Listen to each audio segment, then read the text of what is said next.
So you're shopping around for a motorcycle. Maybe you've outgrown the bike that once had you so enamored that you felt the need to spam the YouTube comments about how it is literally the best beginner bike ever, and now you're ready to move on to something a bit more advanced. You're only a beginner for so long, and like many other enjoyable acts, it starts to take a little bit extra to really scratch that itch. But unfortunately, you realize motorcycles can get pretty expensive pretty quick as you start to begin to peruse the bigger, faster, more high-end models. Fortunately, there are plenty of used motorcycles that are only a few years old available to be purchased for significantly less than the original dealer sticker price. Cost savings and initial new vehicle depreciation aside, a used motorcycle can often be a better option as the original owner likely already did a few basic mods that you would have wanted to do yourself, like installing a fender eliminator or an aftermarket exhaust. Plus, you won't have to worry about the initial break-in service intervals, and you're going to be able to find a nice used bike from a private seller. You won't get boned by additional dealer fees. Shopping for used motorcycles can be as exciting as it is excruciating, as the seller endlessly simps for their bike, explains away any suspect damages, and tries to justify why they're selling it in the first place. You'll definitely have to be a little more discerning and patient when looking for a used motorcycle, but that extra legwork can help you secure quite a bit more bike compared to what you could get brand new for a similar price. But first, remember to hit that notification bell on the screen to get notified anytime we update a new video. We've got a lot of cool content coming up that you're not going to want to miss. Now, here is my list for the 10 best used motorcycles you can purchase for less than $10,000. The first motorcycle on our list is the venerable Yamaha XSR 900. Most riders are familiar with the XSR 900 as it's become one of the most popular neo-retro style naked bikes out there. It is derived from the MT-09 platform and utilizes the same 846cc engine, including the spicy exhaust note you'd expect from an inline triple. The XSR makes 115 horsepower and 65 foot-pounds of torque and has an upright seating position similar to what you'd find on the MT-09. These agreeable ergonomics make it perfect for around-the-town riding without the fatigue you can experience while riding on a sport bike with an aggressive seating position. The XSR is adorned with more retro cafe styling, so you can try to convince everyone you're not the squid until the urge to wheelie becomes impossible to resist.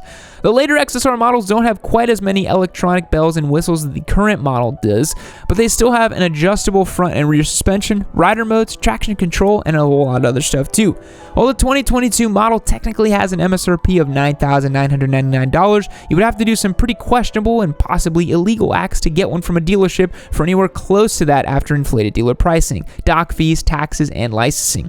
You can find a later model XSR with some base upgrades for like $7,500 to $8,000, which makes it very deserving of a spot on this list. Another option for a price-conscious hooligan bike is the Duke 790 from KTM. Before being upgraded to an 890 in 2021, the 790 was released in 2017 as a complement to the Duke 690 in KTM's middleweight bike lineup. Man, KTM has a lot of Dukes. What's next? The Duke 420, the Duke TI-84, a graphing calculator collaboration with Texas Instruments. But really, the Duke 790 is a cool option for riders who want to score an aggressive secondhand machine for an urban tomfoolery or track day fun. Despite being only produced for a few years, you can find quite a few on the used market for just shy of 10 grand. It is a 799cc parallel twin that makes 105 horsepower and 64 foot-pounds of torque. It weighs just 414 pounds wet, which lends itself to the sharp handling and precise maneuverability. The 790 has limited suspension adjustability, but more than makes up for that with its tech package you wouldn't necessarily expect from a bike in this class. It has a TFT display, 4 rider modes, an up and down quick shifter, and lean-sensitive traction control and ABS, all of which leave the Duke 790 feeling like a capable and well-appointed machine that can be found for less than $10,000. Up next on our list is a Suzuki GSXR 750. You've been on an R3 and a Ninja 400 for a season or two, and now you're ready to put another notch on your fast boy bedpost. You're ready to saddle up and ride with the big dogs, but you're not financially endowed enough to spend $13,000 or more on a motorcycle you might ghost ride 100 yards into a racetrack. Well, you're in luck because you can find some pretty clean GSXR 750s from around 2014 to 2015 for less than $9,500. And if you're going to be buying an older motorcycle, it probably makes sense to buy an older Suzuki. Not just because they're proven and bulletproof, but because they're pretty slow to update compared to the rest of the big four. The GSXR 750 was pretty much unchanged between 2011 and 2018, so you won't be missing out on too many features by purchasing an older model if you can find one in acceptable condition. The 749cc inline 4 makes 148 horsepower and 64 foot-pounds of torque. It's a pretty good amount of power.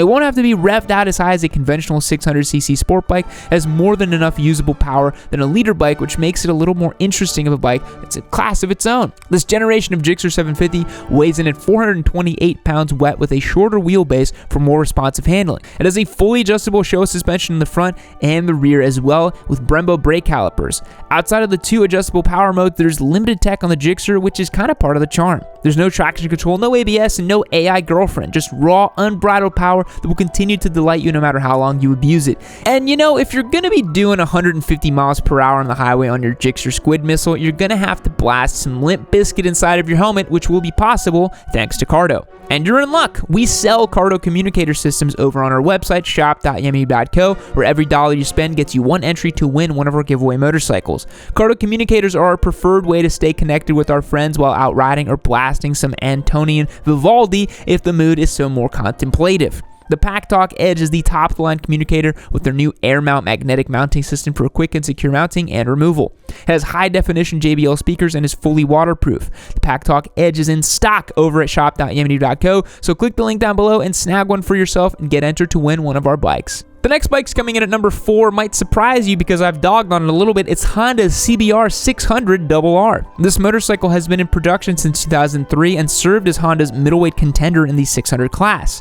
Unlike previous 600cc sport bikes from Honda, the RR line racing capability and aptitude was the engineering focus before being further developed for road use. Similar to the Gixxer, the CBR 600RR is a simple analog supersport motorcycle that is unadulterated by much of the electronic components you will see on a brand new motorcycle. Bearing this in mind, there is no need to buy a super recent model considering not much has changed since 2013 and 2021.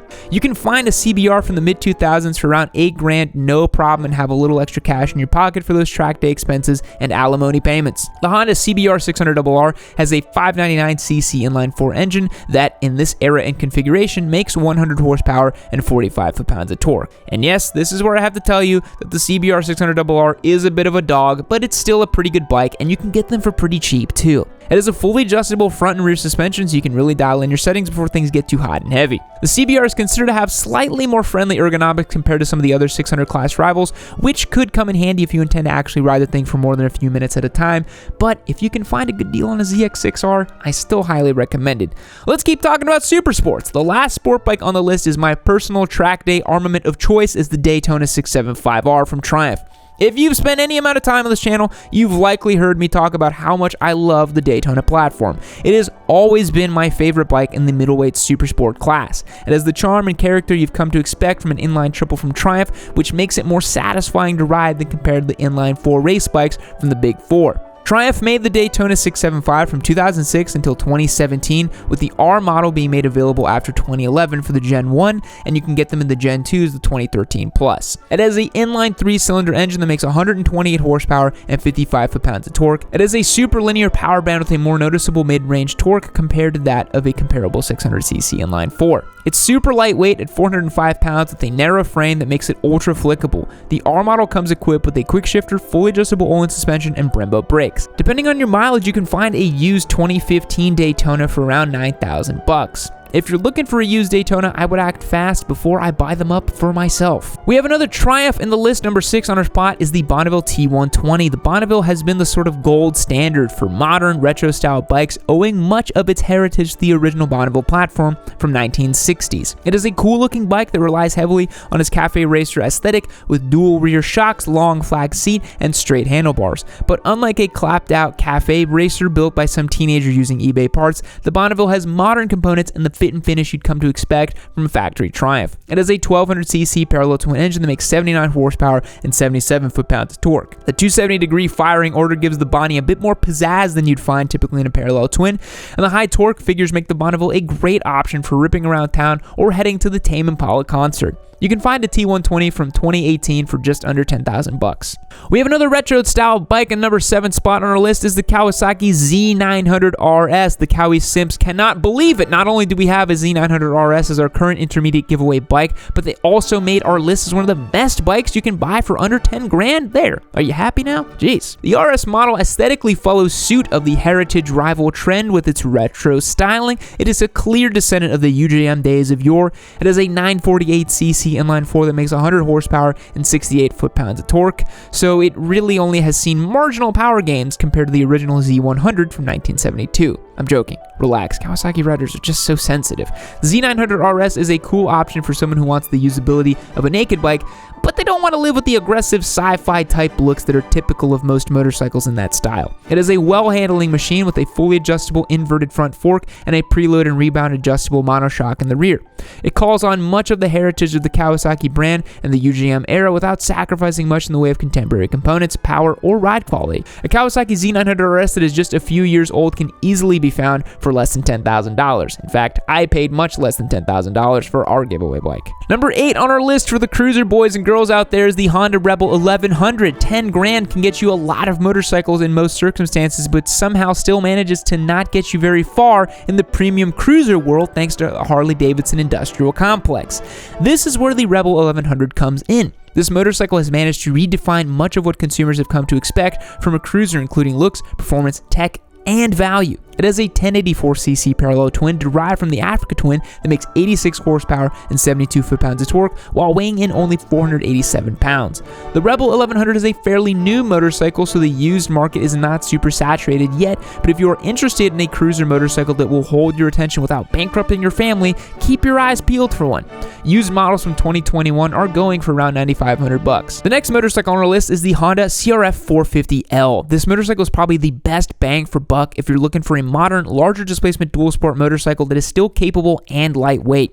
It has a liquid-cooled 449cc single making 42 horsepower and 24 foot-pounds of torque. Weighing in at 286 pounds, the 450L is surprisingly capable off-road for even a street-legal dual sport. The updated styling of the CRF platform looks great and even rivals some of its European competitors. The style, performance, and build quality is hard to be contested at the price point. $8,500 seems to be the going rate for a 2019 model with a few aftermarket upgrades. I, in fact, was looking at a Honda CRF 450L before I ultimately pulled the trigger on my Husqvarna FE501 because I am a Eurosimp at heart, let's be honest. The last motorcycle on our list is one for the wannabe ADV dads out there, the Honda Africa Twin. Man, lots of Hondas made their way onto the list today, but I suppose it is not unwarranted. Honda is typically a safe bet as far as reliability goes, and that is something to be considered when you're shopping for pre-owned motorcycles. The fact that Hondas are usually owned by nerds and not the degenerate squid types likely bodes well for their reliability as secondhand motorcycles as well. The ADV class usually has a higher means of entry with all the bells and whistles. It is not uncommon for new adventure bikes to cost upwards of $20,000. So unless you want to start an OnlyFans or take out a second mortgage on your house,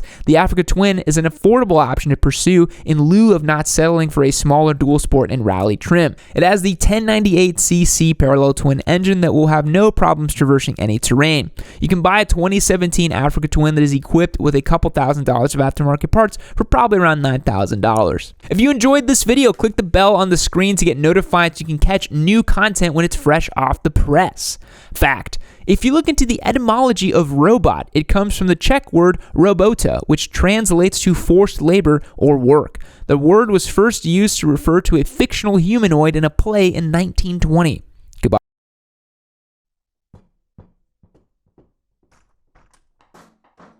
Keep watching.